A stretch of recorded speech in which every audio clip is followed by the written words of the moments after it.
Hello, everyone. Welcome back to the UUR. I'm your host, Rodnesha Green. This is me. What? This is me? This is me. I was going to start singing from The Greatest Showman. Just kidding. I am here, is what I meant to say, with my host, Callie Thomas. Hello, Callie. Hello, Rodnesha. Can you tell I'm a bit discombobulated today? This is you. This is me. Because it's the UUR. You guys, I had a very long weekend.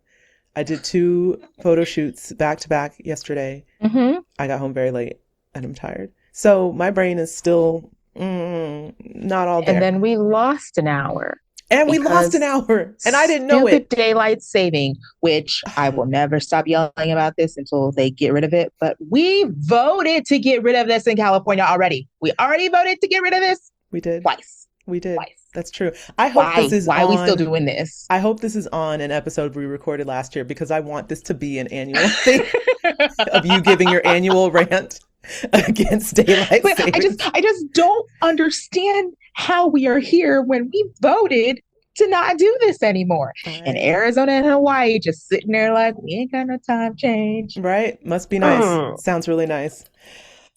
Maybe one day.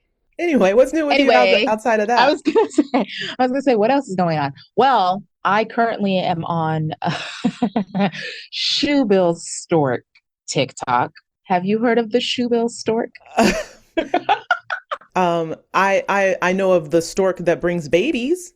Nope. But nope. Oh wait, the Shoebill, the one that sounds like a dinosaur and looks like a dinosaur. It's like yes, yeah, yes. Oh my gosh, I am but on the algorithm. Wait, but there's a whole subset. I mean, like anything has a. Yeah, I guess that's true. Anything. If you interact with one thing, that's what you're gonna get. So I'm currently getting all the Shoebill videos, and it's so fun because this animal is gnarly. Okay, first let's back up. How did we get on the Shoebill algorithm? I don't know. Maybe the hippo algorithm crossed over into the Shoebill algorithm because it was like scary animals in Africa. because the first couple ones I saw, it's really funny because the first few videos I saw were like, this is the scariest animal that you have never heard of.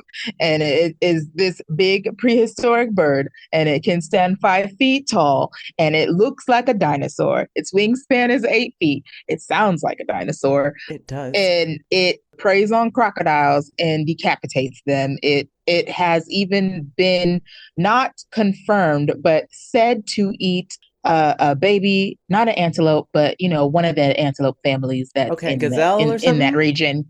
Yeah, something like that. Like a baby, like one of the ones that has a name, it has an African name that I don't remember, but you know what I mean. Okay. And then all of the music is like really ominous music and people talking about all the reasons why this bird is so scary, right? But then the longer you stay on the algorithm, the more you start to get the videos from like the conservationists and the people at the wildlife reserves that work with these animals. And they're just like big, goofy, derpy birds. Bow to you. Yeah, they're big, the derpy bowing. birds. I forgot about the bowing. Yes. And they shake their little head at you if you shake your head at them, and I watch them like make nests and get all comfy, and they're so cute, kinda, even though they are scary looking. But they are. It's really funny to see both videos. Someone compared them to IRL hippogriffs because of the bowing thing. They're like, oh, there's a real animal in real life that actually does this. Yes. So I haven't watched a ton of Shoebill Stork content, but I remember that one of the guys that I follow on YouTube, I think his channel's name is Casual Geographic. It's a black guy, and he does all these nature videos. He may be in that scroll on TikTok. I don't know. But he did a whole video about Shoebill storks one time. And I remembered watching it and just being like, man, this is like the most living remnant of dinosaurs that could possibly still be among us. Like, I still look at birds every day and I think, wow, once upon a time, you guys were ruling the planet. And then, and now you're just birds. But that Shoebill stork definitely is a remnant of prehistoric times, and it's so weird and wild, and the throat noise. The noise it makes sounds like a machine gun. Yeah. And it's loud and it carries because their bill is hollow. So it's like banging like two like bamboo sticks together, like. Oh, see, you have learned a lot. See, I never knew why. I didn't know why it sounded so loud. So I have learned something today. What other fun facts do you Yeah. have for me about the shoebill stork? If they have more than one egg that hatches, they like fight to the death. The babies fight? And the mama does not care. Yeah, the mama like does not care which one survives. Like whichever one is the best of you. That's why y'all didn't make it. That's why y'all didn't make it. Fight to the death. You come out the womb and have to fight for your position. You have to fight for life. I already fought to get here. Now I got to fight to stay. That ain't right. That's so funny. Another fun fact is they don't like move and stalk their prey. They stand like a statue, right? And they can stand like perfectly still for like 30, 45 minutes without moving. Kind of like flamingos, yeah? Yeah. And they look lopsided like flamingos too, but not I mean even more so because their bodies are much bigger. But they have little stick legs. And then when they sit down, you're like, where'd your legs go? Like, have you ever seen a flamingo sit down at the zoo? Like, where'd your legs go? Disappear. What they just disappear. Anyway, that's what I've been doing. That is getting lost on shoebill stork that TikTok. Is really funny. And they're not storks. It's a misnomer. They're in the pelican family. That's here we go with misnomer things. Oh, okay. While we're on the note of misnomers, you want to know what I spent like 2 weeks ago? A lot of times reading and researching and just being thoroughly annoyed by berries.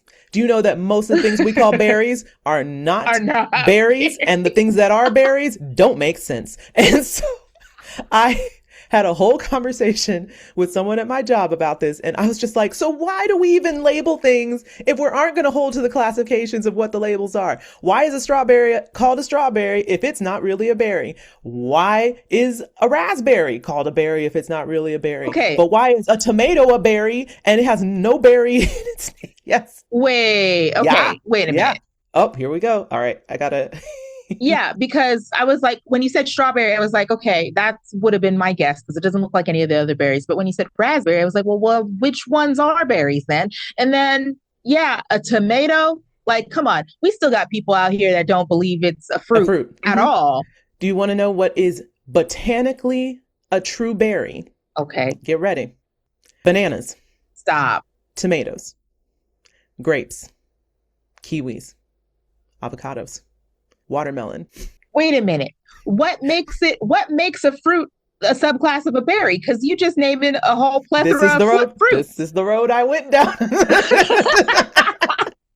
So apparently a true berry botanically is classified as a fleshy fruit produced from one flower with one ovary containing multiple seeds within it. So that's why these are actual berries. But if the seeds are on the outside, not a berry. If it only has, apparently it maybe can have two ovaries, not a berry. There's a whole thing. Because when they said that melons were berries, I said, well, then what are we doing? What are we doing? What are we doing? Yeah. So then you just have to know these things about the plant. How can you tell if a plant has one or two ovaries? I guess you're a botanist. That's the only way you know. Right. You can't tell by looking at it, right? Nope. And then I was like, well, then is an apple a berry? No, it is not. And it has something to do with that ovary thing. There's another part that the seeds are contained within that isn't the ovary part or something like that. And that's what separates it from being a berry. And citrus fruits are technically a berry, but they are a special classification of berry called Hesperidium. This went on because I just was like, well, then what is a berry? Or what isn't a berry at this point? It seems like everything is a berry except what we call berries. Apparently, the only berries that actually have berry in the name that are true berries are blueberries, cranberries, gooseberries, and, well, not currants because currants don't say berry, but yeah, currants. Yeah. This went on for a while. It was very upsetting to me. Huh. Anyway, so fun facts for you. We're giving you all the nature bits today. We're learning about animals. We're learning about plants. Okay, guys. All right. Enough with nature. That was a lot. It was a lot, but it was very entertaining. We're here to talk Wonder Man. That's what we're here to do today. We've got 4 episodes left, really 2 after this episode, because we are going to cover episodes 5 and 6, which are found footage and callback.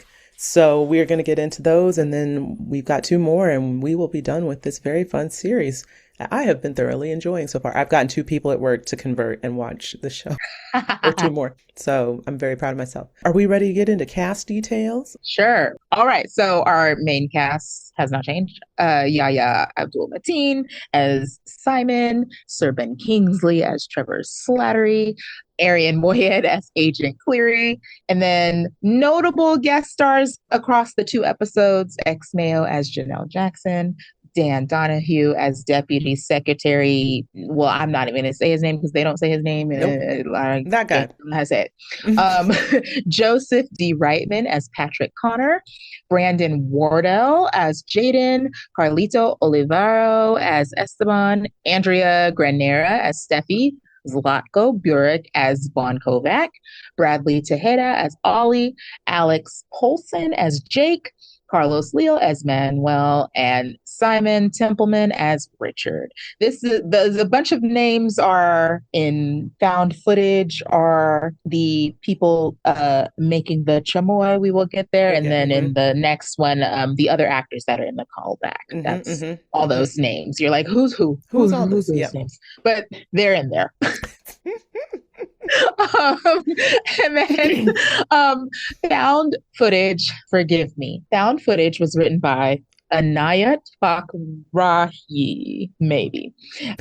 Destin, I apologize. There was not one single video that showed how to say this name. So sorry. Destin Daniel Creighton and Andrew Guest. And then Callback was written by Roha Gashjili, Julia Lerman, and Andrew Guest. And they were both directed by Tiffany Johnson. Okay. We're going to go ahead and kick things off with episode 5, Found Footage, and let's go ahead and give you a brief summary.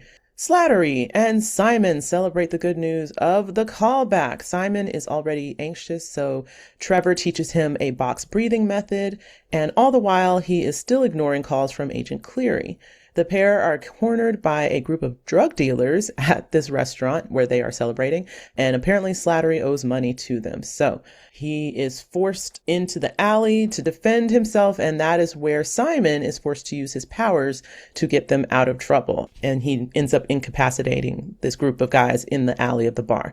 They are then spotted by a boy who is bicycling by and happens to catch the incident on his GoPro, and the 2 of them give chase to retrieve the footage. In the car, they read the callback side sent by Janelle, which reveals a plot twist to the Wonder Man film, which is that Wonder Man will be betrayed by Barnaby. Dun, dun, dun. Sound familiar? So Simon and Trevor spot the boy, Jaden, and they follow him into this weird speakeasy, and he ends up telling them that he will erase the footage if Simon helps him with a little situation of his own, where a former business partner had stolen a motorcycle from him, and that guy's name is Esteban. So the 2 of them arrive at Esteban's house to find what at first appears to be a drug den, but it is actually a homemade chamoy business. The real drug dealers, however, arrive on site behind them, and they hold Jaden hostage in exchange for Trevor. Esteban's friends help Slattery delete the footage from Jaden's GoPro as the police arrive and engage in a gunfight with the drug dealers. Jaden then reconciles with Esteban while Simon and Trevor flee. In the midst of the chaos, Janelle calls Simon to inform them that the callbacks are happening now at Von Kovak's house and that it has been moved up by a day. So that is found footage. All right, let's talk about it. I was gonna say, this is unimportant, but I feel like even though this chase is in the Hollywood area, I feel like the speakeasy that they filmed at was the one we went to in Koreatown. I was wondering the same. I don't. I've been there twice. We took Amy there once. I formed it as a question, but since we're talking about it, I was wondering. I was like, is that the one was that in your notes? Yes, my very tiny notes that I can't freaking find. There we go. Oh, that's funny. I didn't even realize you had put it in your notes. I was like, I think we've been there. I was just like gonna say, Callie, have you ever been to a speakeasy style club? Knowing that the answer was yes. But then I was going to ask you if you think that it's the same one we went to or something similar. Because I know there's a few of them in different parts of Yeah. LA, but it does look very similar to the one that we went to. Yeah, because you have to enter in it looks like you're entering in through like the a big walk-in freezer, and that's the Mm-hmm. type of door they walked in. And Mm-hmm. there Mm-hmm. might be more than one speakeasy that's designed like that, but it seems very familiar. And then the way the seats were, I was like, I think we've been there. Mm-hmm. Mm-hmm. Mm-hmm. Yeah. I find that very amusing. I would love to know if people have speakeasy type bar club establishments in their town, or if this is a uniquely, Mhm. I don't think it's a uniquely LA thing. I'm sure they're in other places, but There's another one. Ooh, is that also in Koreatown? I think so. And I don't know if it's still there, but it was called Lock and Key, I think. yeah, And you had to figure out which door. It was kind of like escape room a little I bit, where heard about you that go one. into like the lobby area and then you have Hmm. to figure out how to get in. I heard about that one, but I've never actually been to it. But I did hear, but I wonder That if it was is fun. still open. Let's see. Lock and Key. It was in walking distance from the Soul's house, my friend's house. It looks like it is still on Vermont. Yes. Yep, it looks like it is still in operation. So, Oh, fun. mm-hmm. I don't know when we're gonna go, but I we was gonna need to say, go. if you guys ever want to check it out, looks like they got good food and bev.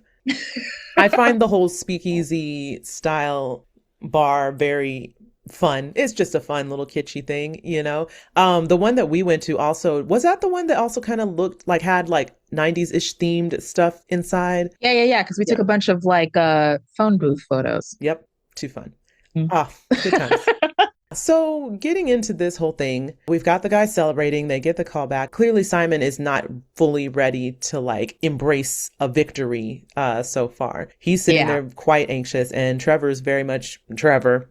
I get both sides, Mhm. right? Like, I understand the importance of celebrating wins, and that is something that Yes. I should be in a better practice of. And would love to That's be what I like, was going to ask you, because I was like, from a mental health perspective, mm-hmm. you should be able to be like, yes, got the call back. Yeah. Great. Let's Yeah. have a drink. Let's have a healthy celebration, and then look forward. Yeah. But so I was going to ask you, like, have you ever been in this position where you're like, or even I feel like Simon, this isn't in this episode, but I feel like even once he gets the role, spoiler, he's still like, So have you ever found yourself in a situation where you're like, I can't do anything yet? Yeah. Yeah. I mean, I know, for example, I remember when I finally got a call back for Station 19, when I got the Shonda call back after years of going into this casting director and trying to get on any Shonda show. And you know this because we had a whole little mantra for a long time about like, you just got to get on Shonda. Yeah. You just got to get on a Shonda show. And I had auditioned for Scandal. I had auditioned for How to Get Away. I had auditioned for Grey's a few times, and it just never quite materialized. And so I remember going in for Station 19. I remember feeling good about it. Was like one of the few times I went into an audition. I was like, I think I understand this. I think I've got this. I feel confident. And I remember because I actually got in the waiting room and sat down and just kind of like waited to go in. I wasn't like nervously like reviewing lines. Yeah. I kind of was going over them in my head, but like the usual pace and tenor for me would be like assessing what other people are doing and how are they playing it and what should I be working on. I feel like I should probably look at it one last time, and just being very anxious about it. And that was one of the few times I went into an audition and I just felt ready. And I was like, I think, I've made my choices.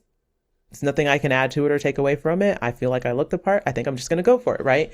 And that right there should have told me, but you just never know, right? There's other factors that go into it. And so when I got the call back was when I was still working at Mendocino, and I got it while I was in the restaurant. Everyone else around me is like, oh my God, this is it. And I just was like, no, now wait a minute. Now I don't have it yet. This isn't a for sure thing. Let's just wait and see. I still got to go in and do it one more time. And everybody else was so sure. And I was glad everyone was excited for me. It was nice. But internally, I was still just like, you cannot count your chickens before they're hatched. I've done it too many times. And it's just when you don't get it, it really sucks, especially if it's something you really want. And I think that's what made me think it for Simon in this instance, where it's like, if it's that one role you've really been chasing, pursuing, waiting to get, and you finally get it and you're this close, you just Yeah. can't let your foot off the gas. Not that you should be overly anxious about it, but it's hard to celebrate in those moments because it's like, Yeah. you get a little superstitious about it. I think sometimes you think Yeah. if you celebrate You don't too want to jinx soon, it. exactly, which that's actors for you. But yeah, so I've definitely been in that place, but I have been trying to embrace more just like celebrating the wins because as you mentioned, it's like if you aren't in the practice of celebrating at each milestone, then even when you get it, you still won't Yeah. really be able to rest in it or live in it. You're still just going to be like Yeah. making it a thing. So yeah, so we're trying to be better about that. It doesn't mean you have to make it a whole big thing, but you can be proud of yourself. You can have a drink. You can talk with your friend and be like, man, we really did it. Wow, we got through that stage. That's awesome. And now we've got the next thing to tackle, but glad we got this far, right? Yeah. So thank goodness for Trevor to bring a sense of counter perspective to the situation. Right. Yeah. And then also teaching him box breathing because he needed something. He didn't have not a one strategy, something. Take some Trevor, breaths, bruh. Trevor has taught him so many things about just like getting out of, and it's very interesting how much Trevor is giving Simon in terms of grounding and being present, because Yeah. that's Simon's big thing, right? It's like he's never living in the moment. He's always thinking way Hmm. ahead or way behind, right? Yeah. And for all Trevor's faults and all the stuff he's been through and all the mistakes he's made, the one thing he does know how to do, or at least has learned how to do, is just stay in the moment, right? So that has been a great service to Simon, who Yeah. clearly has not gotten enough practices, techniques, habits, whatever, to get grounded in your present situation and like find yourself and center yourself. So Yeah. yay for that. After they encounter the drug dealer guys, which Yes. at a certain point, I made a note where I was like, these guys are really random. And it's not to say that they don't, make sense or whatever, but it's just like they just kind of come out of nowhere. I think initially I thought because of the way things ended last, I think whenever Cleary was talking with whatever the detective lead guy is over there, Uh-huh. the DODC, and he was like, I think I'm going to stay behind and implement some things to like make sure. Yeah. I thought maybe these guys were like sent by him to like put Mm. pressure on Trev and force like an incident to occur. So I thought they Yeah. were going to be more connected to the DODC, and then they just ended up being random guys that just showed up and caused problems. And I was like, oh, Yeah. I was waiting for there to be like, oh, I sent these guys to like put the pressure on and like force the situation. And then it was just like, oh no, they just No. random drug dealers that just happened upon you at the bar. Right. So coincidence, I guess. Also, Trevor was drinking a Virgin Mary. He had what looked like a Bloody Mary at his table, Hmm. but Yeah. I'm gonna assume it's just cold tomato juice. Back to our discussion about his Yeah. sobriety, right? Yeah. Somebody did comment on our TikTok clip talking about Mm. 13. Is it really 13 years, or is it 13 is just a nice number? And he said, if you pay attention through the whole series, go rewatch, Mm-hmm. he says a different number some of the times. And I was like, I haven't caught it yet, but now I'm looking for it. Okay. All right. I'll have to keep an eye out for that. See? Yeah. Okay. So you may be onto something. He just, whatever number sounds nice. Uh-huh. But at the same time, I'm also like, Simon's right there. I don't think he would order just a drink right in front of him. But I also was like, Yeah. that's a weird sober drink to have. Cold tomato juice? Why? Who It wants is. that? I wouldn't want. Is it a British thing? Maybe. Hey Brits, y'all eat weird stuff? No, I'm just kidding. Kind of. Do you just like tomato juice just for funsies? Cold tomato With juice. celery? Let's be clear. Cold tomato juice with celery stick in it? Mm-hmm. Is that a Maybe. thing? I don't know. Again, having had a Bloody Mary before, kind of what They're gross. All right. I was gonna say what makes them is the alcohol, because otherwise it makes no Right. sense to drink.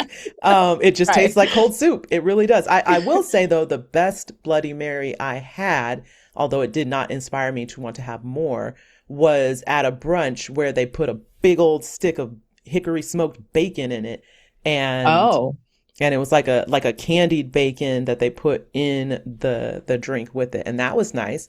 But again, it was also Fancy. still kind of weird because you're putting, you know, crispy bacon in a cold tomato drink. Yeah, it sounds like guess because like for me, there's no reason to drink tomato juice. So it would be like just it's a cold soup. So then it's like, oh, you really have a drinking problem. You got to add alcohol. You even got to add alcohol to your soup. You got a problem. That's what bloody. That's how it's like conceptualized in my mind. But That's here's what the bloody wild thing. Mary is. Okay, so now that we're on it, here's the wild thing. Do you remember back in like the 90s where like V8s were heavily I know. I never commercialized and understood. advertised and Never people just understood. drank tomato juice? People just drank it. Never understood it. For the Mm-mm. youngins out there who probably don't know because we're old heads and we're old. I mean, they still make V8, right? I mean, they still make it, but they don't advertise it, I don't think. Like, Yeah, we that's were true. legit watching commercials about how you should drink V8. Yeah. And they were, Donk could have had a V8. yep, there it is. There it is. And they were in a can and you could have them like you could have a soda or something. And Yeah. even as a kid, I never knew who was drinking tomato juice. And I just assumed it was an old people adult thing or maybe a health thing. I never quite Yeah. understood what drinking tomato juice was supposed to do for you. Now, then later on, they came out with V8 Splash, and that made more sense because I was like, here, now there's fruits, and you only taste the fruit, and you can get more vegetables. Yes, yes. Okay, yeah, that's true. So the whole point of V8 was all the Drink your healthy nutrients. vegetables, Okay, right? okay. So all the commercials were like somebody eating something unhealthy or making a bad choice, and they're like, Doc, you could have had a V8. Yeah, Would that's have true. had this many servings of vegetables in your drink. But if it tastes like grass and tomato going down, who wants it? An alcoholic. Sorry, that's not funny. But the point being, yeah, V8 Splash. I do remember getting into V8 Splash when that occurred. And then you realize you're just drinking sugar and it cancels out all Yeah, the it was super nutrients. sugary. Yeah, yeah. I was like, oh yes, because I hate some vegetables. So I was like, yeah, V8 Splash. No, it's all sugar. It's just sugar. It's just sugar. Sprinkle you could get the same effect putting sugar directly on top of your broccoli. It's the same thing. Um So anyway, yeah, tomato juice. So, okay, so we have the incident in the alley, drug dealers happen upon them. We've got Simon who has to unfortunately out his powers, which was a Hmm. really cool fight scene. One thing Marvel TV and Marvel movies get right is a close quarters fight scene. They always Yeah. get that, you know? I feel like that trend started in the Daredevil days, first Daredevil, Netflix Daredevil, Hmm. and that hallway tight quarters sequence fight has kind of the tradition has carried on through most of Marvel TV. So I did enjoy this little moment with Simon, getting to use his powers in a tight space. And then unfortunately, here comes Jaden on his scooter with his GoPro, poking his nose in business that it don't belong in and causing problems. So when they go pursue him, I was really trying to figure out what's the plan here, guys. Like he just took off on a Right. scooter, and if anybody In knows the like traffic. LA and Hollywood, you're not about to catch him in a car, not unless he wants you to, which clearly he did, Yeah. because you're gonna be stuck. It's Hollywood, it's nighttime. You're not going anywhere, at least if it's on Highland and Hollywood or La Brea or Vine. Just forget it. Any of them. Just forget it, Pick right? one. And then when Homeboy drives up on the sidewalk, it's like, no. He would have hit like several pedestrians because again, the sidewalks are full of people always. Super crowded. Super crowded. Always. Yeah. There's no way that would have happened. He would have Yeah. had They didn't have enough people like jumping out of the way and getting hit. no, absolutely not. And then the people that were there should have all looked kind of like there needed to be some people in costumes. There needed to be that random Batman Yeah. guy. There needed to be like people hawking stuff. Like they needed more of what you usually see on the streets of Hollywood down there. But, you know, that's fine. But I did think it was a fun little callback to the scene in Shang-Chi when they are driving to Talo and Trevor Ah, is a passenger and that is a whole lot of just like, whoa, whoa, and backseat driving and da da da da da. You know, it was very similar to that. So I thought good, that was funny. good catch. Because I didn't even make that connection, but that's exactly the same situation. He's just along for the ride. Very good homage. Yeah, yeah, yeah. Does Trevor not know how to drive? No, I he mean, drives later. oh, you're right. You're right. You're right. You're right. I was like, he always ends up in the passenger seat. I guess it's just never his car, but Yeah. yeah, he always just ends up kind of casually having to Yeah, endure. actually, at the end of this episode, when he gets in the car, he's like, I'm on the wrong side. And Simon's just like, just drive. And so he drives. I don't Like, know if I'm he a has a passenger princess. license. I don't Right. drive. He's like, I'm not supposed to be over here. Oh man. Okay, so they finally, again, because this guy clearly wants them to chase him, Yeah. they catch sight of him. He leads them to this club that would be nowhere near where they actually are. Right. Unless there just happens to be a similar speakeasy in Hollywood. I don't think so. Um, so they go inside, they go hang out. This guy gives him the rundown. I've got an enemy. I need you to take care of him for me. This episode's very, now that I think about it, very mobster mafia-esque coded, right? Like we've Hmm. got the random drug dealers that are like looking for their money. I'm gonna, put you in a headlock if you don't get me my money. And then you've got this guy who wants to make them an offer.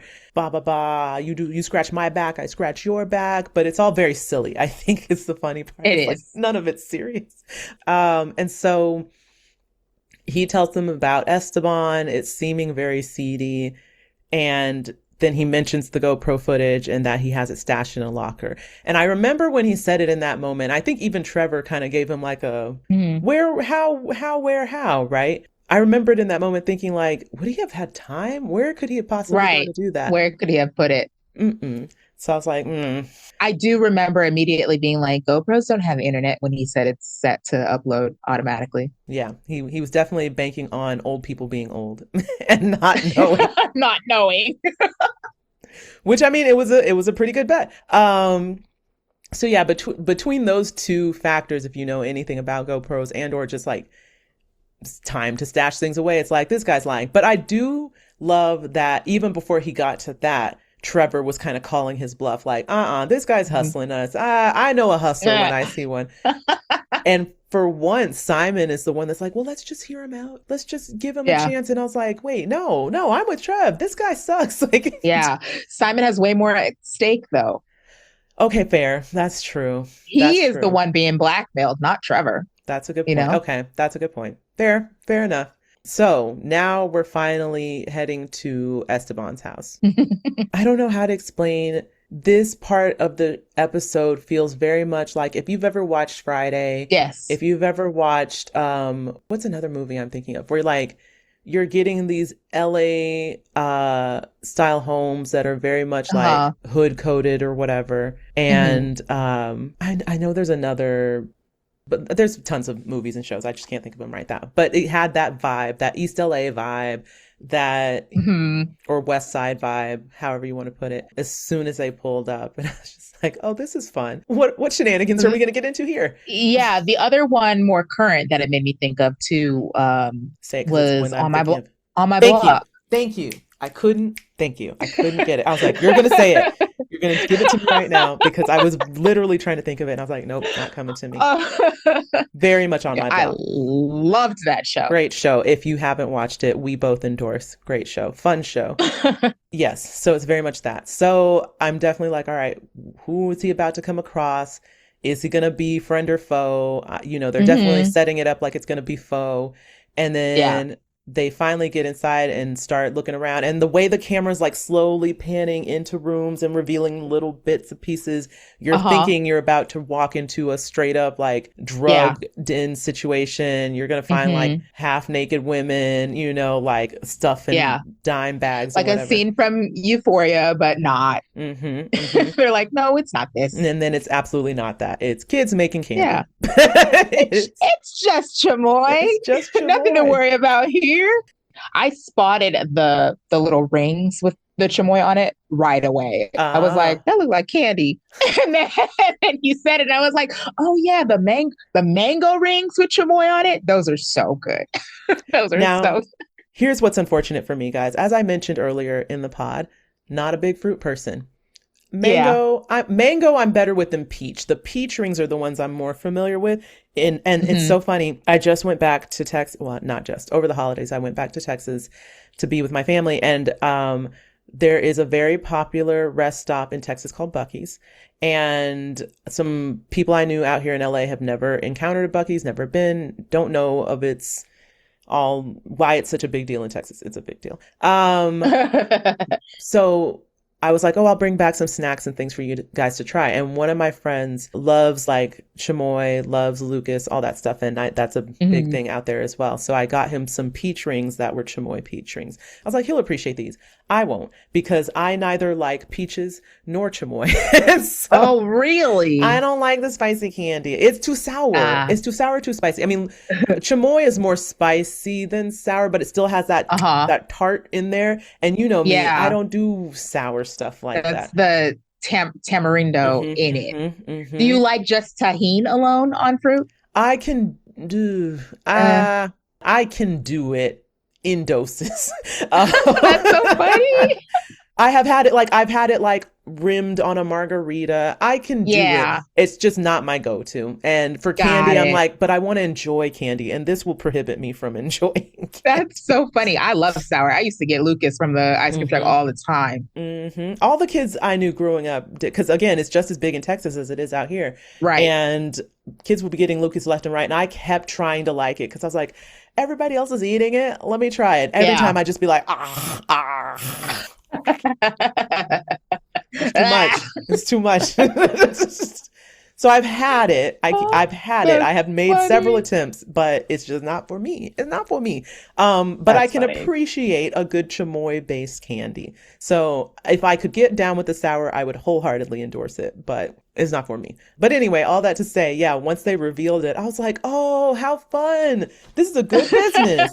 Yeah. And then when he mentioned the mandarins, I was like, I kind of wish we had gotten a little promo thing either later on. Yeah, there's no extra. They're chock full of potential for those post-credit little fun scenes. I would have loved and this and there. And I feel like Trevor would have come back and done it. I would have loved to see Trevor come back and do like the mandarins or something like that. That's funny. When he said like it's just chamoy, and Simon was like, chamoy. At first I was like, you're from Pacoima, you don't know chamoy. And then I was like, let me stop acting like I know Pacoima. Let me look this up. Let me Google see if it's actually what I think. You're like, and no, I was correct. Okay, predominantly Hispanic. Yeah. I was like, I know they sell in chamoy on the streets of Pacoima when you were growing up. Like, you should at least have heard of it, even if he's never eaten it. Yeah, I agree. Yeah, so then I was like, well, maybe it wasn't I don't know what chamoy is. It was like, bullshit, this is chamoy. Maybe that's what the reaction was. Maybe. He had a little bit more of a, what's that? But it could have been like, y'all ain't making chamoy. It could have been.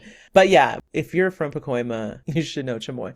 That is surprising to me. And I was almost trying to give him the benefit of the doubt. It's like, oh, well, he always said he was to himself and he didn't have friends. Yeah, but I was like, there was elote people outside every school after school, like trying to catch.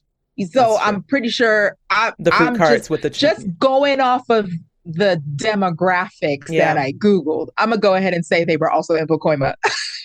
Somebody from Pacoima can tell me if I'm wrong or not. You're right. Yeah, that's true. That's true. Well, you don't get a pass, Simon. Sorry. You should know.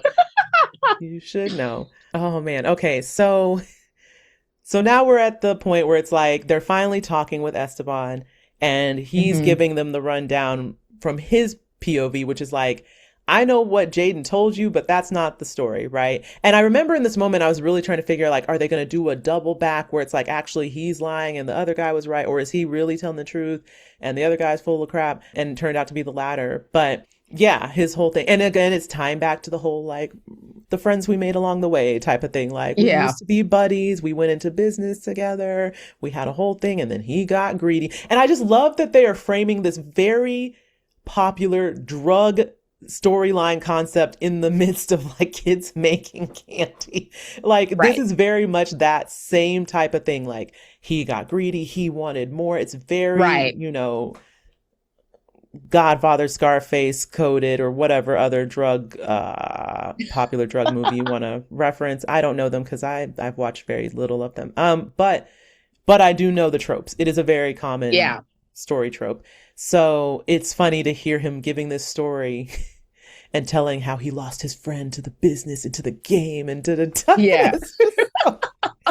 just so amusing. I love how clever they are being about implementing these, because again, in the thread of this whole show being an homage to Hollywood, the Yeah. Hollywood tropes, the story tropes, you have to do that as well, right? You kind of have to Yeah. homage those things also, and finding a way to do it that is unique is fun to me. So we find out that Jaden is actually the jerk, and he's the one that caused all the drama, and that Mhm. I can't quite remember with the motorcycle. Did he take it, or was it really his and he just took it back? I can't remember what they established as far as the whole taking of the bike went.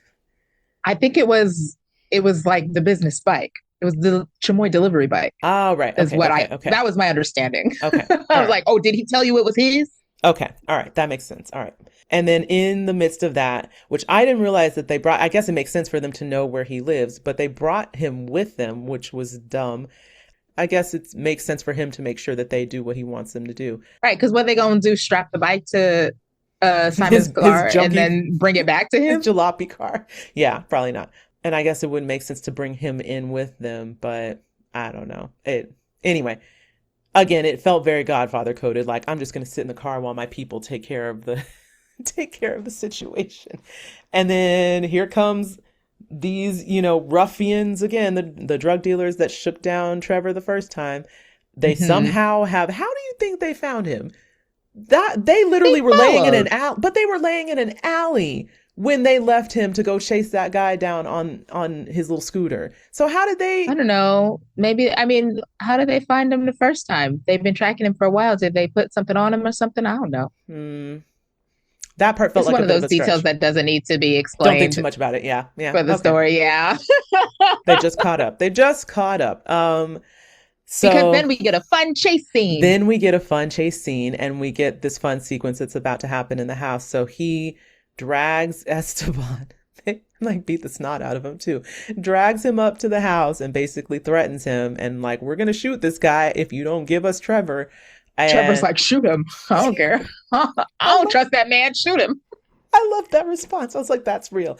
And so you have this whole standoff happening. And then the other thing we didn't mention is that as Simon and Trevor are going in to the Chamoy house, there's a neighbor lady outside that's kind of like side eye watching them. And she's just Hmm. like, I'm going to fix these two. And Yep. coming in my neighborhood. So clearly this lady also thinks that these kids are doing drugs in the house.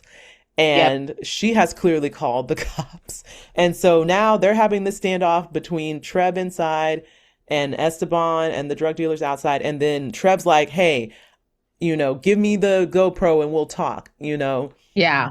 And so then you realize that he's had it on him the whole time. And then the chick that's one of the Chamoy girls lets Trevor know, like, no, you can't upload to the cloud from a GoPro. Hmm. So she agrees to help them delete the footage, gets that done.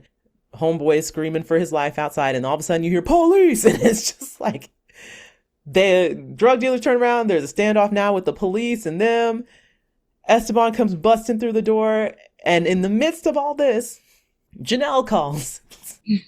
And basically, which I'm surprised Simon even answered the phone, but I think she had been calling for a while, right? And Yeah. so he finally picks up and she was like, I don't know what you've been doing and I don't know why you haven't been answering your phone, but there has been a change of plans. The callback was supposed to be tomorrow. It's been moved up a day. Von Kovak wants everybody to meet at his house. You need to head there now. And in the middle of all that, there's a shoot off. Literally, you hear guns and screaming in the background. Yeah. She's And I like, love that Janelle doesn't even what is happening? She's like, I don't even, do I want to know what's going on? What? Just get just get get your over butt to there. the callback, please. Hmm. And so the sequence here is so fun and so ridiculous. Um, Everyone's trying to get out I, the back of the house while the police are having a standoff in the front of the house. hmm.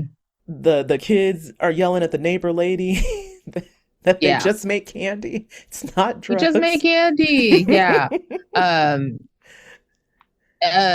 Esteban and Jaden, they make up as they're running away. Hmm. So, they're apologizing to each other. I was like, ooh, the elephant in the room, though, is that their business is dead, done, dead.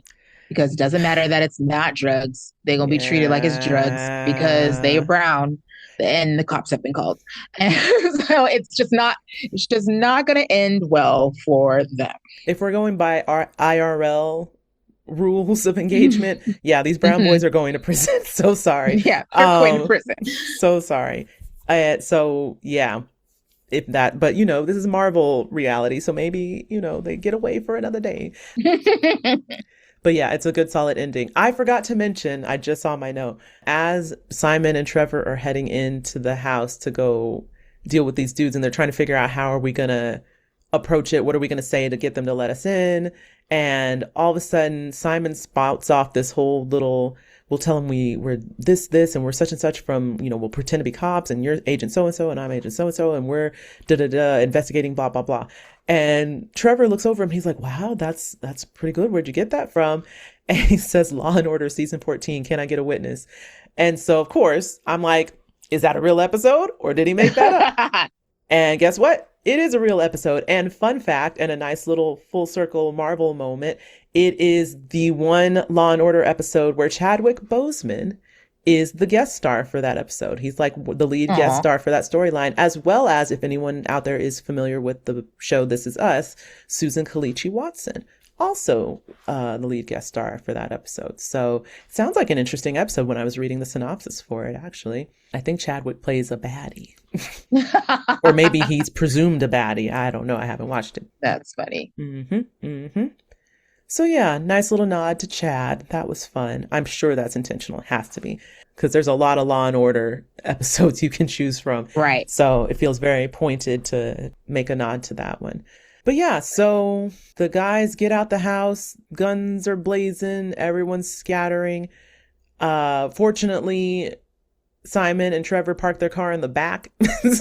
So they're not in the midst of the gunfight. And like you said earlier, they get in the car. Trevor's on the wrong side. He's at the driver's side. And he's like, should I move? And it's like, just go. We got to go.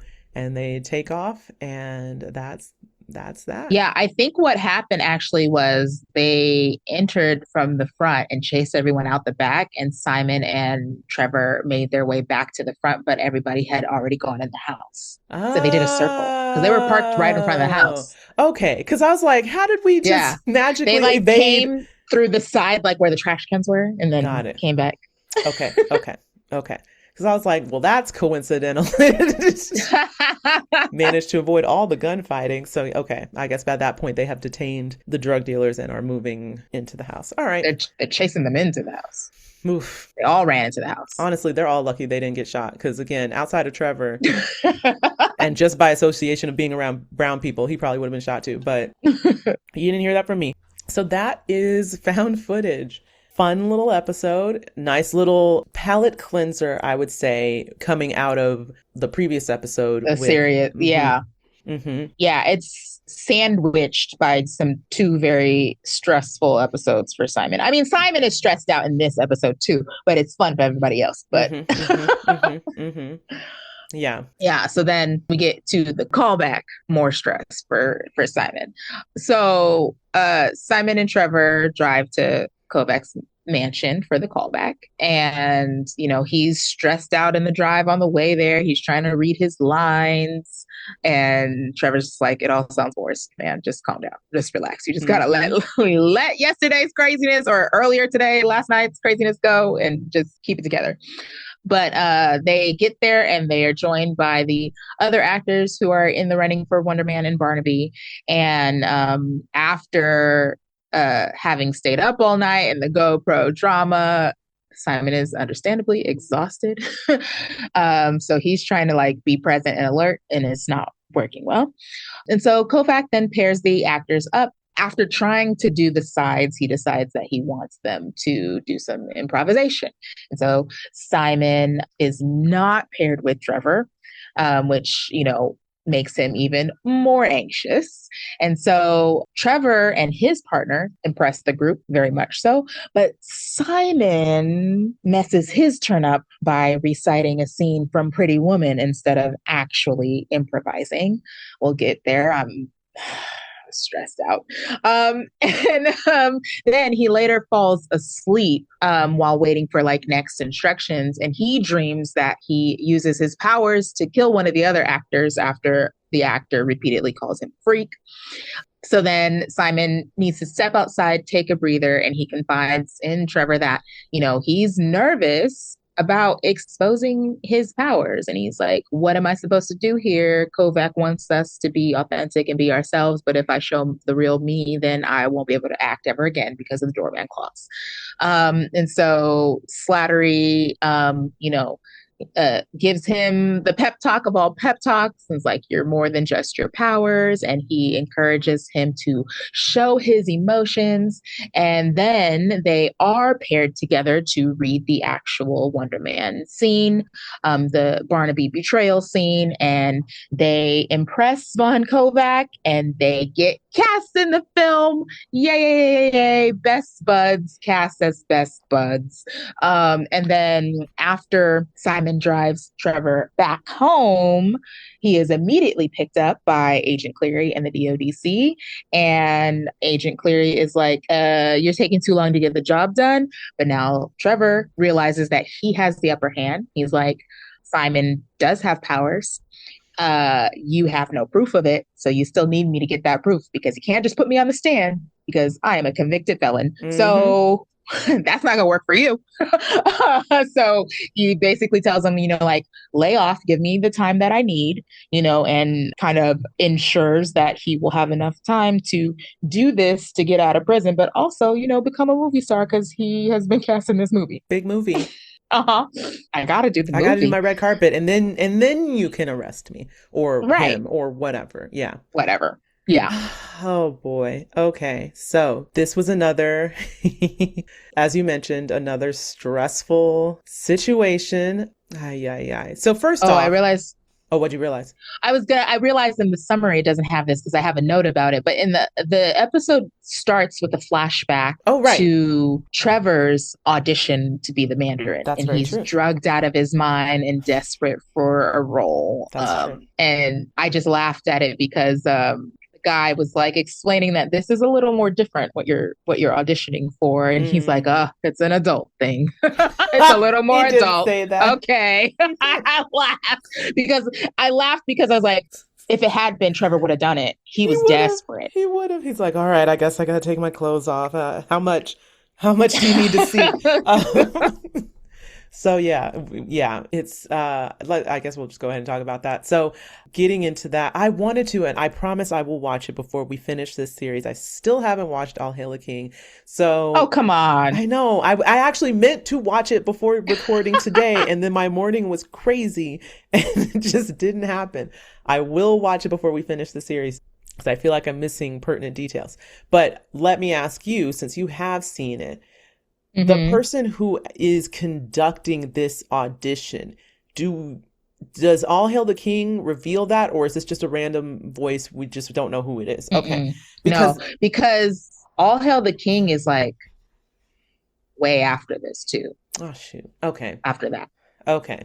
Because I was trying to figure out, like, should we know who this is talking to Trevor, or is this just some rando doing the bidding of Now, whoever? It's been a very long time since I've seen Iron Man 3, but I don't know. Does Iron Man 3 tell us who hired Trevor? I don't remember. I don't remember either. So, and I tried to Google I would think it. that would be what to watch. True. I tried to Google it and nothing gave any indication that this was anyone of note. I just found it interesting since we only heard their voice. I was like, is this a voice we've heard before? Is this someone we know? I don't know. I don't think so. I don't think so either. But maybe, because I can't remember. I think that would be more connected to Iron Man 3. Okay. All Hail the King is more than anything a setup for Shang-Chi. Okay. It explains who the 10 Rings is. All right, then. Well, then never mind on that. Thought you might have some insight. I was like, I don't know if I should know who this is or if this is important or if it's just a random person who's just, they got these audition sites because they seem to clearly know what this is gonna be for, so it must be someone in that organization. But I didn't see any particular casting or anything like that connected to it. So okay, but that is an interesting start to our episode. We get one audition gone awry just to start working our way into the next. So we get the guys heading to Von Kovac's. They're clearly driving out to Malibu or somewhere. Yeah. Maybe even further. Honestly, it could be Laguna. Who knows? Fancy town. Fancy, where fancy people live. I just remembered too, when they pulled up to the gate, it's funny because for all my wanting to like be an actor and be an actor of like, some renown and some note, I mean, that's not really the goal necessarily, but like every actor wants their work to be seen, right? But Yeah. it's one of those things that I'm like, I'll never understand wanting to live like this. It's the weirdest thing to me. I'll never Right. understand it. Why do I need a gate with my initials on it? Why does it need to be Right. gold plated? Why do I need a Right. house that has a bazillion rooms in it that no one will ever see? Like, I'll never understand the need to live like this. It's so bizarre to me. Yeah. And it's always like the gold standard. Unless you're an artiste like Von Kovak, where doesn't he say he's like making some kind of commentary on like the opulence of the Yes, he said, this whatever. home is everything I love and hate about Hollywood rolled up into one, like, whatever. So it's like his homage to the greatness of Hollywood and his reflection of all the terribleness, which again, even when he said that, I was like, see, that's that weird artist stuff that like, it's like, why would you want to live like that? You don't have to live like that. Is this? Yeah, you don't have to be the tortured artist that is like, captured by world of whatever that or you created. You could just have a room or a right. pin board or something. It doesn't have to be your whole house. It's just so bizarre. Just sounds like an excuse to have a bunch of tacky stuff. I think you're absolutely right. Yeah. Yeah. So nobody can question his taste. It's like, I'm an artist. Okay. I have my reasons. All right. So yeah. So of course they pull up, they get ready. And once again, Simon is freaking out and he's just like, this all feels like a test. I mean, how do we know about this? How do we act in this situation? What if he asks us to do this? What about shoes? Do we the shoes? I was like, Simon, just ask. Just ask. Shoes Simon. On or shoes Why off? Are you stressing yourself out? Just ask them if they want you to take your shoes off, bro. It's very it true. Was so much. It was so much. It's very true. And then the fact that you later see them walking down the hall and Trevor has clearly kept his shoes on and Simon's off. It's like, and it's him like trying to see if the assistant's shoes are on, but she has those big old elephant leg pants on so that go to the floor. He's like, is she wearing shoes? Is she wearing shoes? It's so good. And like you said, it could have been a simple like, hey, just want to ask, not my house. Is shoes on, shoes off? Shoes on, shoes off. Super simple. Very simple. Easy question. Most people ask it just very casually. It's not a thing. So yeah, so he's already put a lot of weight, as he is wont to do. He's already overthinking everything about this situation. And again, I understand it. I get it. I don't know that I do the shoes stuff. That might be a bridge too far. But I get the like, now we're entering this thing and now I'm starting to question, because I will say this, there is a thing that you'll hear a lot from agents or even teachers, coaches or whatever, is that like the moment you're in the room, they're already like assessing you. Looking right? at you. Yeah. So I do get to some degree that it is like, once I step inside, I'm already on. Like you're already kind of trying to figure me out and see if I'm right. So that's why a lot of times coaches will say like, enter the room. Well, it depends. Some will say enter the room as yourself. So because sometimes people want to get a sense of who you are. And because they have to work with you as an actor, not just you as character, whatever. But then other times they'll say, go into the room as the person so they can see you as that character already there. And then you can drop it once you've done the role. Some people will carry it all the way through. But I know sometimes, which I've done that before. There's been times where I've come in kind of already in whatever character head space or body or whatever I'm choosing to be. And then as soon as the scene is done and we're done, I'll be like, oh my gosh, thank you so much. Because you'll do your slate and it's like, I'm Rodnesha Green. I'm blah, blah, blah, blah, blah. Thank you guys so much. I appreciate your time. And they'll be like, well, what? What? So whiplash. Yeah. But again, you never know what's going to be right. So really the best way is to just kind of just go into the room. Like you can't overthink it too much. You'll never know what exactly they want to see. You just, in the time that you need to be on, is really what it comes down to. And maybe some people need to be on as soon as they go in because they can't do the switch that quickly. Right. And then some people can jump into it and jump out of it. It's just, you just have to figure out what works for you. Right. So I get it, the overthinking stuff. Well, to that end, then, since it is in the person's house, how many auditions do you think are like this? I know it's not uncommon for like callbacks, especially for big things, obviously, to be with the director specifically, in their house, in their home. Do you think this is what the big fancy movies are doing all the time? Honestly, like you come to me. I asked myself that question even watching this because I have no idea. I've never had this opportunity. It feels like something that would only happen with A-listers. I don't know Yeah. that it would happen with some unknowns. And Like I know, this level of people. right. Yeah. And even some of these actors had, credits and they knew who some of them were and other projects they had done. But this feels like the thing that you do with a group of A-listers that you already kind of have some of a rapport with, and you don't need to do the studio things. Like, just come to my house. We're going to talk through it. We're going to da da da da da.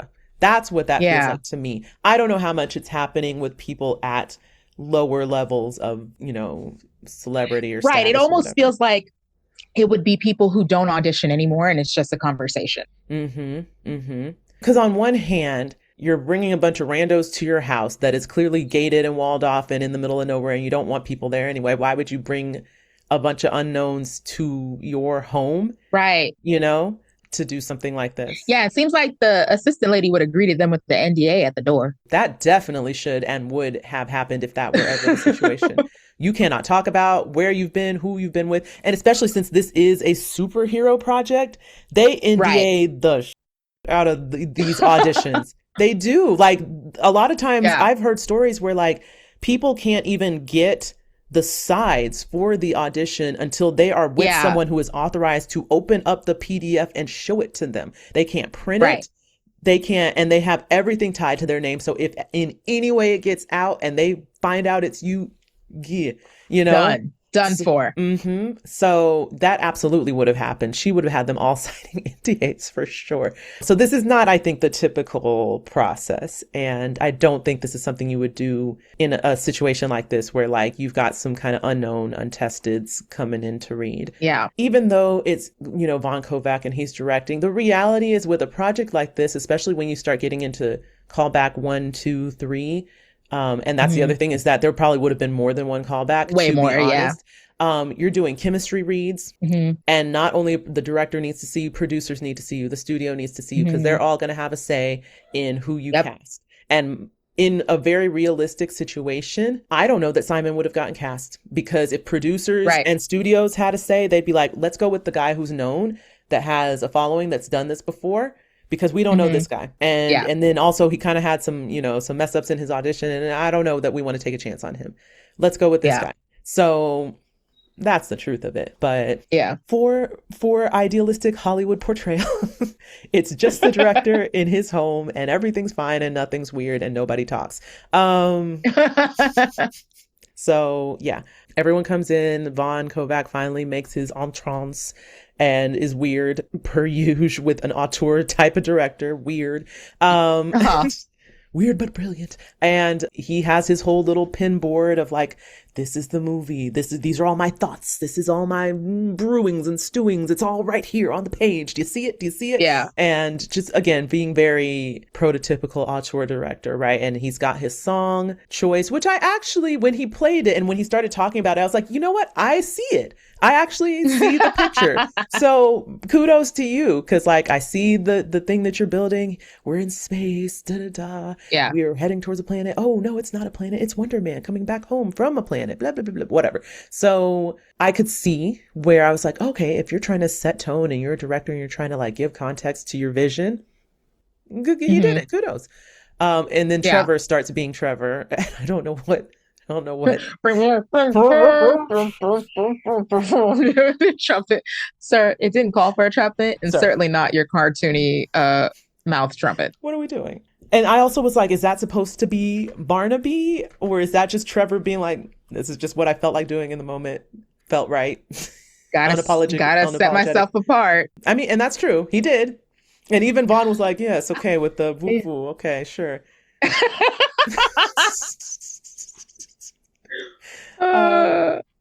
And he didn't back off at it. He didn't be like, oh, sorry. He's just like, well, he was felt right. Like, yep, that's me.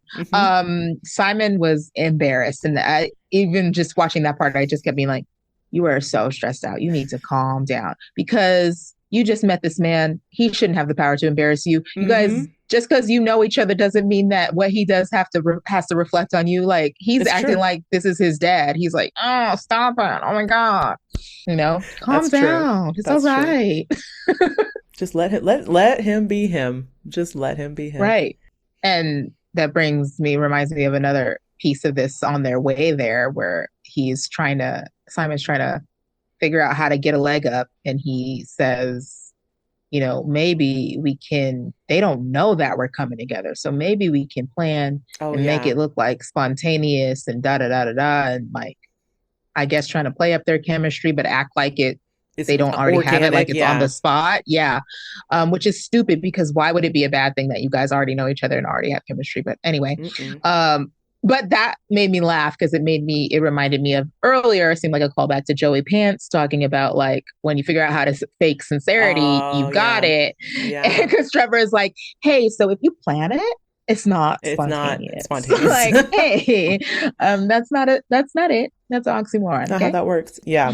I just wanted to give him a Xanax or something. So we're finally heading into the auditions, right? Mm-hmm. Lon has parsed everyone off. He's given his spiel. He wants to see people work. He has two of the guys doing the scene as is. They're reading it. Yep. And they get to the end of it, and he's just like, it's not working. It's not working. And it's too much. The words, they're distracting. They're getting in the way. Da da da da da. We got to get rid of the words and just, be authentic. So he's trying to like get them, I guess, out of their heads for all intents and purposes or whatever. And even the guy, when he said it, the guy started kind of self-reflecting. He's like, no, no, no, it's not you. You read it fine. It's fine. It's Yeah. perfect. That's not the problem. So it was funny watching that, rewatching it back even, because I think the first time I didn't quite look at or notice all the details and what he was saying through this audition-y, improv-y time. Mm-hmm. But it just made me think, again, like being the actor on the other side, and you don't know what the director wants or what they're looking for. And so you're just trying to like give them that, but you have no way of being inside their head and understanding what they need to see. And one of the things that I don't want to say I hate hearing, but it's just so frustrating, is like, throw the words away, throw them away. And I hate that because I'm like, what do you mean throw the words away? We need the words to do the scene. What do you mean? And in so many classes I've done and so many acting courses I've taken, that will come up where they're like, just lose the words, drop the lines, get the word, throw them away, just throw it away and just do the scene. It's like, but the scene is the words, Yeah, your exact reaction is exactly what was on Simon's face. And I immediately said, oh, this is his worst nightmare. Yes. Oh, poor Simon. Yes. He hates this. He hates this right now. What do you mean? He doesn't know what to do at all without the words. Mm-hmm. And I will say, one of the best things you can do for yourself as an actor, I personally feel, is to take an improv class. Because that is one of the things it does, is teach you can produce a scene and not have the words. Yep. And it gets you off of what's on the page and how to just start interpolating the scene and the beats of the scene and the trajectory without having the words. And it also just gets you comfortable with just being able to jump in on the fly with your own thoughts. I highly recommend, if you are an actor, you should be taking improv. If you're not an actor, even you can take improv. There are people that take improv classes that are not. I was going to say, ding, ding, ding, ding, ding. My note was the importance of improv, even if you aren't interested in comedy, was exactly what you said. But it also makes me think of our very dear friend, Amy Badalabasi. If you follow us, you may have seen us talk about her show that she worked on. We did a little review of a TikTok show that she helped produce. But she is a director producer, but she's taken lots of improv, and she started it because she was, going to film festivals and having to talk about her films and not feeling very confident in her speaking. Right. And I think I'm captivated when she speaks. So the improv classes have worked. But just to your point that like, even if you're not an actor, it's a good skill to hone, just being able to think on the fly and all that. It again, going back to what we talked about in the last episode, it forces you to be in the present. It forces you to take the information you're being given in this moment. And it's funny because when you get in improv classes and you have those people that want the scene to go the way they have envisioned it rather than taking the information and moving it to the next step, it tanks the scene every time. And it makes everyone frustrated with you. If you are that person, stop it. Okay. Stop trying to direct the scene. Stop trying to force it your way. It is yes and, not yes but, not no or. It is yes and. You need to be willing to go where it takes you. And Hmm. even if it takes you somewhere dumb, one of my favorite things, if you know who Ben Schwartz is, shout out to Ben Schwartz, one of my Hmm. favorite improvisers and comedians. And he does a series on Netflix with Thomas Middleditch. I think it's called Middleditch and Schwartz. And it's, I think maybe 3 or 4 recorded improv shows that they did on the road. I don't know when, maybe a few years back. And I remember like there were 3 of them that I thought were so funny and just the way they improvised was so brilliant. And then there was one that tanked. There was one that didn't go great. And they even got to the end of it and was just like, whew, that was bad, you know? Woof. But I love that they kept it in because that is improv. They're not all going to be winners. And the point is that you go with it and wherever it takes you, and you just accept that, well, I don't know what happened there, you know, but it's Yeah. fine. It's fine. Like that's, I think the other thing that improv does is it allows you to just be okay with the circumstances and be okay with the outcome and not fixate, right? It's like you have to just kind of let it Yeah. go. That wasn't great. We kind of tanked, but there'll be another one where we do good. And there was a one before that we did great. And this one just wasn't it. It's almost like doing stand up too. Same thing. You'll have stand ups where you kill and then you'll have some where people boo you or whatever. And it's just like, well, what are you going to Wasn't it? do? Yeah. This got me thinking of the potential meta-ness of this section of the show because so Trevor and his partner go first, Mm-hmm. and it's really, really good. And it's so good that I was like, oh, isn't that funny? They had to write improvs. And then I was like, wait a minute. Do we think potentially any of this was actually improv? I wondered the same thing. And I don't know if which is true, but I did have that same Yeah. thought because I was like, it would be kind of hard to write I mean, not that it's hard to write an improvised scene, but it's hard to make it Hmm. feel genuinely Right. improvised, right? Right. So I do wonder if they set up the construct like what Vaughn gives them the little like framework and then they did let the And actors just kind of do a yeah. few takes of it literally improvised. I hope that's what they did. Yeah. And the best thing is when you improvise a scene and it organically just comes together in such a yum way, it's Uh-huh. the best feeling. I'll never forget. There's one time I did a class and we did an improvised scene where it was like this. It was a fantasy type scene. I just remember there was like magic and sorcery or whatever. I just remember we got the parameters and I was like, I have no idea how I'm going to do this. Like fantasy isn't quite my genre. I don't know. And it ended up being by the end, it ended up being the most profound thing I've maybe acted. And I was just floored that there was no written dialogue. None of it was planned out. It just flowed so effortlessly. And I think it ended with, did I die? Did Miles die? Miles was in that scene, by the way. It was a Oh, class we were fun. taking. But someone died. And then the person who walked away, it was like there wasn't a victory in that death. That's all I remember. And it was like, so the person walked away almost like they lost too. And I Yeah. remember people in our class were just like, oh my God. That moved me. I was not expecting that to go the way it went. So it's so rewarding when it does just kind of like when you just get in that flow Yeah. state and you and that person lock in and you just find it in the midst. It's very nice. Yeah, I hope they actually improvised it because that scene in particular with Trevor and Ollie, I think, was very nice. Hmm. And I even was just kind of like, huh. I watched it a few times to Yeah. just kind of see if there were any tells of it being Right. written. And I was like, I think maybe they did. Yeah. And, even you have the prompt written down. I don't know if you want to read it Oh, yeah, or, yeah, yeah, yeah.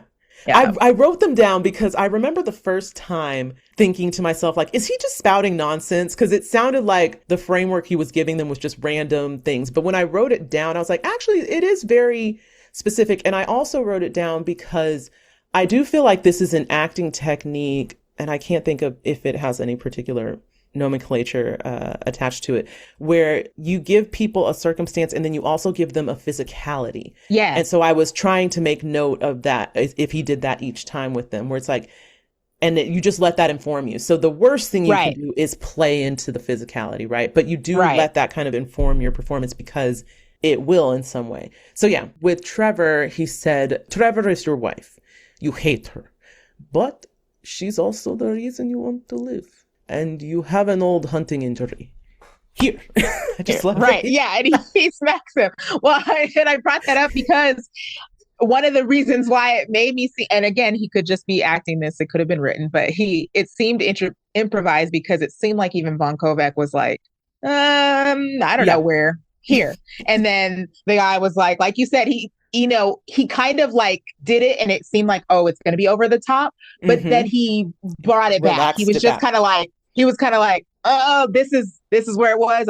Okay, now it's healed. And how am I going to move? And then you Good could catch. see it without Yep. it being like Yep. overly done.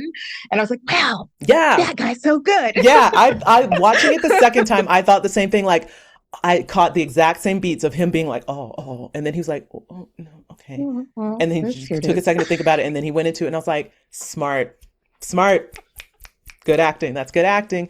So yeah, I thought the same thing. I was like, good job. That was very good. And there was a way that he kind of carried himself. It wasn't obvious, but it was like you could tell it wasn't his normal posture, right?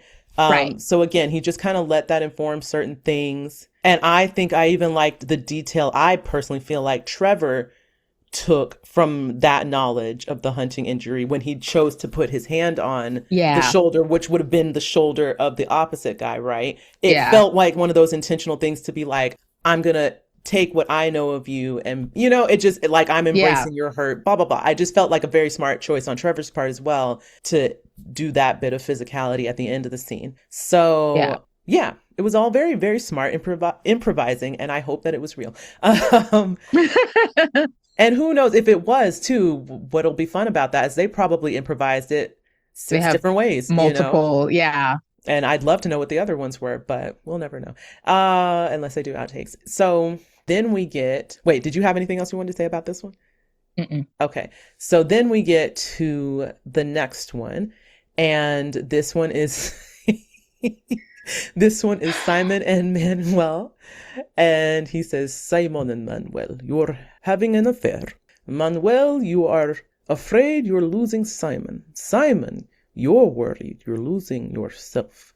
And you squint a lot. You have no eyelashes. The light is always in your eyes. And that's it. So It's funny. the first thing I noticed in their scene was the physical attribute that he gave Simon.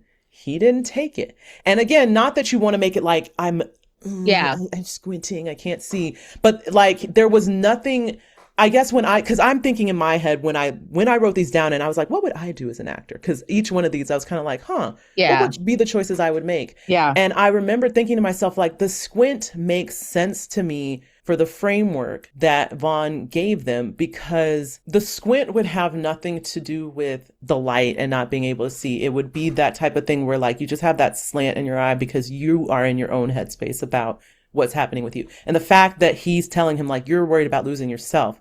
It felt like the start of the posture Simon should have taken in the beginning was to be there but not there, because whatever he's saying, it's like, it doesn't matter because you're thinking about yourself and you're thinking about what you're losing and you're like half hearing him and you're processing it and it's going through the lens of like, I've given so, so the squint or the slant or the whatever would be more in the posture of the information you're getting and where you are in your head than is about like the light or whatever. That's interesting because I felt like for the moment where he's like searching of what is he going to do, I feel like he did do what you mentioned earlier of like doing it too much, because at first he was like blink, blink, blink, blink, yeah. blink, blink, blink, blink. Yeah.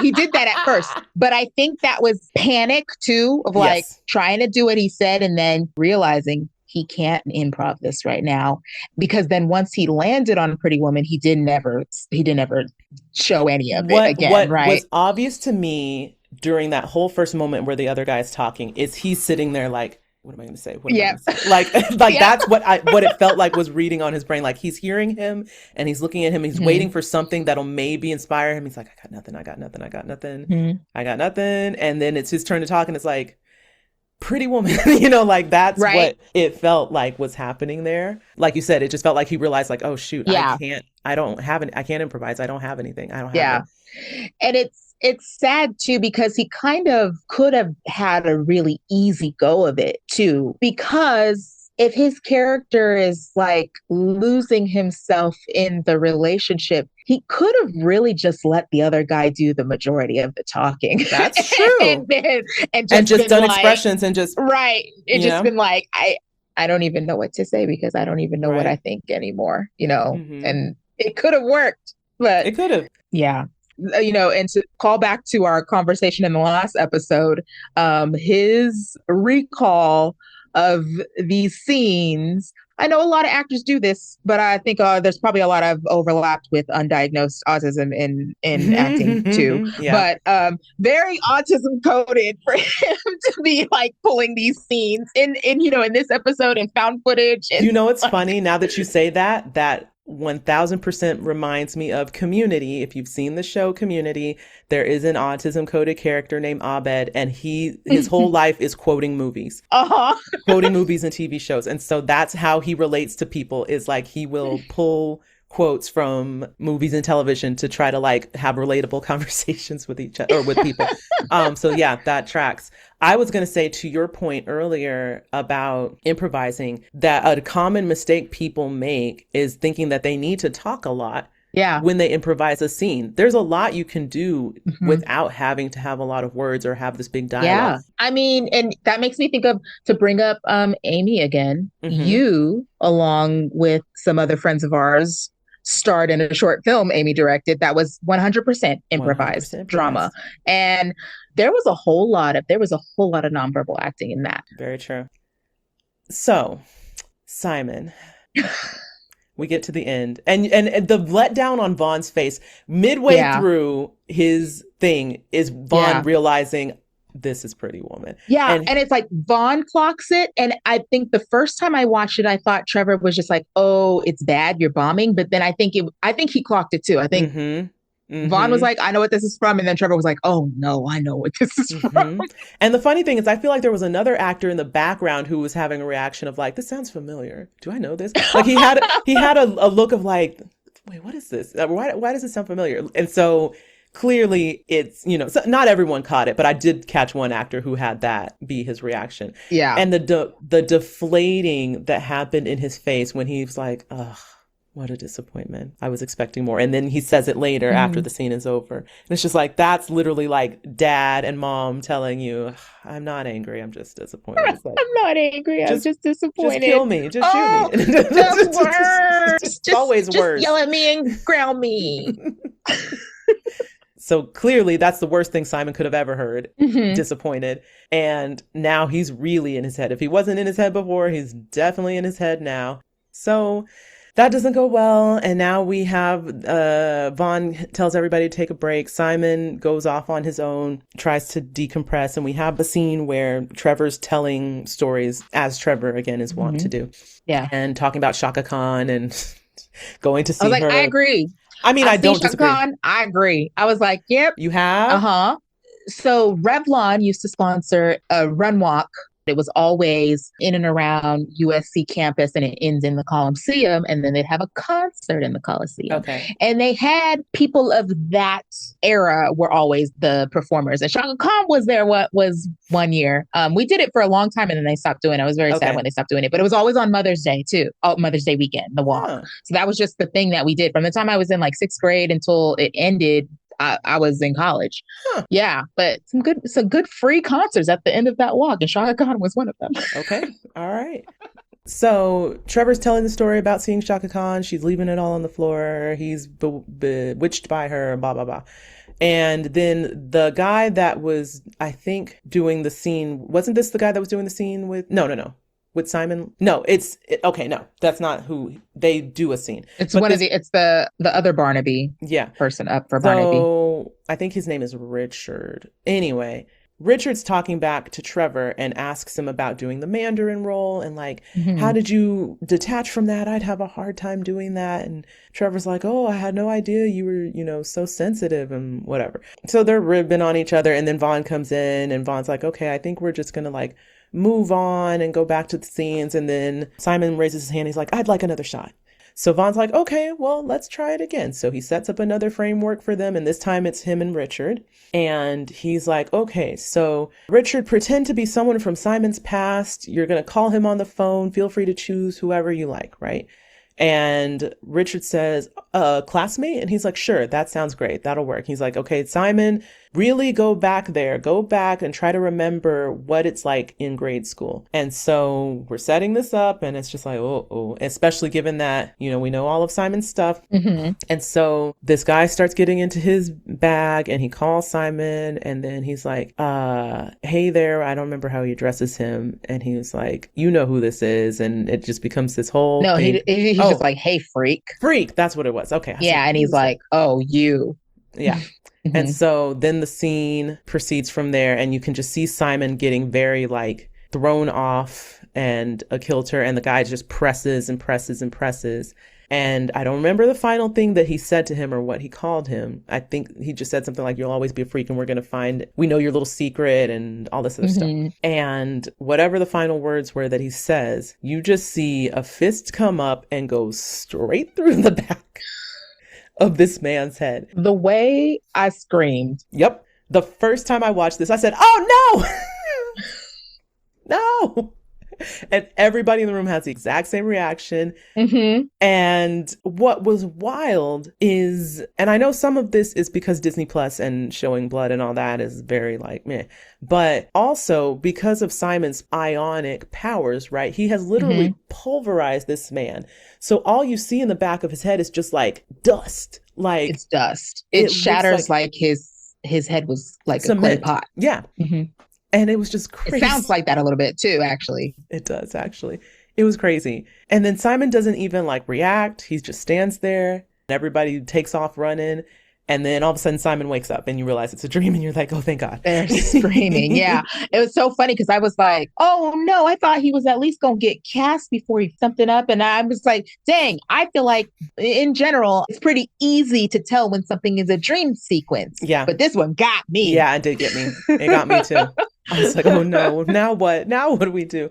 So it's a dream. He gets woken back up by, is it the assistant that wakes him up? Vaughn. Oh, okay. Mm-hmm. So they return to the room and now that same sequence of Trevor telling stories is happening again for real. Vaughn wakes him up. Yeah. When he comes back into the room to give them their next whatever. So it starts the same way it starts in the dream. Right. And then he's like, no, I need to leave. And then Richard repeats. Oh, that's when Simon, Richard rips. Okay. I mean, when what Trevor said to him. It's like, I had no idea he was a sensitive thing. Yeah. And Von Kovak is like, oh, like he didn't like that. Like he that did not like that. Points for making fun of Simon. And I appreciated him being like, hey, whoa. Yeah. So I appreciated him kind of like verbalizing that's not okay. One thing about this improvisation, which made, when I thought about this way too much, it made sense to me after we find out that is Simon's dream. And we consider the fact that Simon clearly doesn't have improv experience, is in his dream, they are holding the phone like this. And anyone who has done improv or has no improv is, you're not supposed to do that. You're supposed to act like you have the prop. Oh, that's true. That's true. Prop work. Hold the phone like this. And it bothers me. It bothers me when people, like, that's how we did it when we played games, but that's not how, like, true improv. Like, I've seen a lot of improv shows and they don't do that. Or you pick up your cell phone and, yep. Yeah, you pick up your phone. But, like you're holding it in your hand. The funny thing is, given that it is Simon's dream, the first guy, the way he was like, ring, ring. Like he did it so like maniacally. Like, right. Like, okay, we get it. You're going to be ominous, but the phone isn't. That's so funny. I was like, okay, that's a choice. So Simon takes off. He goes to the balcony of Vaughn's massive estate and he's out there just kind of like unraveling a bit. So of course, Trevor follows Simon out to the balcony and is trying to, again, reinstill some groundedness and some assurance and just be like, forget what just happened, right? Like, that's done. Let's just go back in there. And of course, Simon then has to unfold what's really at the center of this, which is I can't be myself. I can't, do what he's asking me to do because what I really am and who I am. And I can't reveal that. I can't do that. And he just keeps pressing me and he keeps digging. And it's just like, I can't do that. Right. And then Trevor gives him, that bit of advice about what acting really is. And he, I think, tells him, because Simon says, like, I can't show the real me. And then Trevor says, the real you isn't your condition. Mm-hmm. And I remembered being like, oh, yeah, that hit me in the feels. Mm-hmm. But it's true. Like, so much of the time, actors do get bound up, I think, in like whatever the different hangups may be. Right. And you think like, I can't get past this thing. This thing is what's defining me. And it's like, no, that's not your life. That's not the definition of who you are. And Trevor reminds him, like, it's the experiences you've had. It's the lives you've touched. It's, the love you've experienced. It's the places you've gone and the things you've seen and the stuff you've done and like, that's your life, not this thing. And so like the last thing he finally says to him, like, we're actors. Actors hold a mirror up to nature. That's our job. When we share our pain, our grief, our joy, the audience feels less alone in theirs. We're all less alone. So he like reminds him, like, you being authentically yourself, that's what's going to get you this role, not trying to bury the thing that you like least about yourself. So that was a very lovely, tender scene. And oh my gosh, freaking Yaya's acting. Just get so frustrated because it's so good. But like he just, the like tender readed sensitivity he had in that moment, like just it's speaking to that inner child, and he played that really well. Like that's what kid Simon wanted to hear, right? Kid Simon needs to know that it's okay and that this thing, your condition, is not the whole of who you are, right? Yeah. And you are more than that. And you are the sum of every experience and everything you've ever done in your life. And it's like you could see that little inner child in him respond to those words and just kind of like collapse in a bit and like find his voice and his strength in that. So they start doing the scene, like right there. Simon turns around and literally starts doing the scene in that moment. And Trevor goes with him and they do the back and forth. And then all of a sudden it cuts from there to them doing the scene in front of Vaughn and finishing it out. And we get the whole little twist reveal of the sabotage and the betrayal. So they do the scene and he does the betrayal and he walks away. And then the best thing that I think that Simon could do in that moment was just like stand in that moment, right? He didn't sat in his, it wasn't just like, and scene. Yeah. So yeah. And it was very well done. And then they're being escorted out by Melanie, I believe is the character's name, which, side note. Do they ever say her name? They don't say, well. I can't remember. I think Vaughn does say it once. Either to say like Melanie's going to record or Melanie's going to do something. Oh, but, yeah, I think so. Yeah.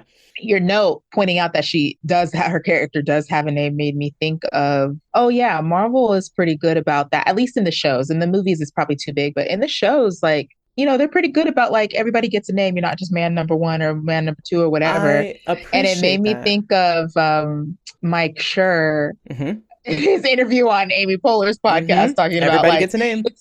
Right, everybody gets a name. It's so sad when you're just like bartender too. But if you're a name, it feels like you had a real job. That was one of my favorite interviews with him. I just love Mike Schur, period. Yeah. So they do the scene. Melanie walks them out. Simon's just kind of like, so that's it. We just go home. And she just walks away, doesn't address it, just turns around and leaves.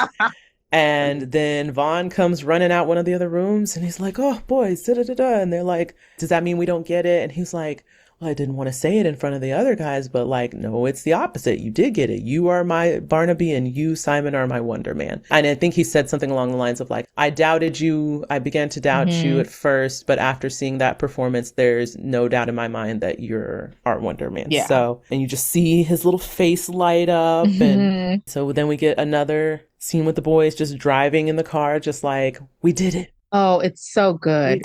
Them just in silence, both like, having their internal, like, they're not celebrating together yet because they both are having their own, their individual, like, it's so good.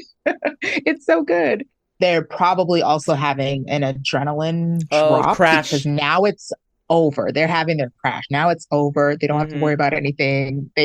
All of that craziness ended with good news. Now it's just like, whew, that's true. So they just gotta breathe. That is a good point. They have had a crazy 24 to 48 hours, maybe. Yeah, something. Um, Yeah. so we get back. Simon is dropping Trevor off at his apartment, the Talmage. And, they kind of congratulate each other. They're like, hey, Wonder Man, hey, Barnaby, it's very cute. And I, once again, was like, is this a real place? It is. It is. It's a very interesting story, this building. Do you know it? I had a feeling it was on Wilshire. Yeah, it's an It looked old familiar. historical building located on Wilshire. If you're not in LA, you don't know what that means. If you're not in LA and you come, you're going to read it and you're going to say Wilshire. That's what everyone who's not from here says. And it makes me laugh every time because that's how it's spelled. But, people that live in places that the name don't ever say it how it should be said. Anyway, continue. It was built in 1924 as a luxury apartment building. Joseph Schneck, or I don't know, Schenk, maybe? I might be saying it wrong. Anyway, he was a producer back in the 20s, and he built the luxury apartment building for his wife, who was a silent film star named Norma Talmadge. And that's why it's called the Talmadge. And apparently it was very well known for a long time to be the residence of like socialites and celebrities. So I find it funny that Trevor, of course, would want to live here, right? Like I'm sure coming up, this would have been a building that he very much associated with like class and like status. Yeah. Very pretty old building. So right as Simon drops him off and Trevor's about to head inside, Simon pulls away. A big black SUV comes right up behind it, and Trevor turns around and then he's like, tries to hustle into where am I going to go? So yeah, they haul him into the SUV, and as we mentioned in the breakdown, it's Agent Cleary. He's putting the pressure on him, and Trevor finally realizes he has a little bit of upper hand in the situation and at least can provide a bit of a scapegoat long enough for him to try to figure out his next move and how he can maybe get him and Simon out of this situation. So he buys a little more time, tells him, you need me more than the other way around, and you just got to let me do this my way. And that is the end of Callback. All right. And then it's so good because it ends with them like the camera panning back and forth with their looking at each other like, with Shaka Khan. Shaka Khan. I was like, perfect. It's perfect. And then the music starts when Agent Cleary's like, okay, sure. Yeah. Shaka Khan, let me love you. Shaka Khan, Shaka Khan, Shaka Khan, let me love you. It's so good. It always makes me think, whenever I hear that, it always makes me think of, I was a big Rosie O'Donnell show fan. And she had the button under her desk where she used to just randomly be like, Shaka Khan. She would just push it, Shaka Khan. About that. Oh boy, guys. So that's our 2 episodes. We will see you guys next time for our final 2 episodes. And we'll see what happens with Simon and Trevor now that they are Wonder Man and Barnaby. Will they make it to filming? Will they make it to premiere? Will they go to jail? Will Simon punch a hole through someone's head first? Maybe it's a PA. He didn't like his coffee. I don't know. But actually, I do know. I'm very excited to talk about the last episode, so I'm glad. We're getting there. The last episode, that's again like an episode 4 for me. It was a very good one. Very good. All right. Until then, you know how to find us. And if you don't, I'm about to tell you. You can find us on Threads, Blue Sky, TikTok, Instagram, Lemonade, YouTube at the UUR Pod. We are available there to chit chat. We will post clips from the episode. We share other fun little tidbits about the things that we're doing, the stuff that we're discussing, etc. You can also email us at the UURpod@gmail.com. If you have any questions, theories, things you want to present us with, we'd love to see it. Or you can become a patron if you'd like. We have extended commentary on patreon.com/the UUR where you can join the Severed Floor membership tier and get access to those uncut episodes or early bonus content or other little tidbits that we share there. It is fun. That was it. I ran out of steam. It always happens, guys, every time. Rate, review, subscribe wherever you get this podcast. We definitely appreciate those of you that have done so, and those of you that haven't, what are you waiting for? Please do it. Thank you. Lovely. Anyway, this has been the UUR, and remember, the real work is living. Ain't that the truth?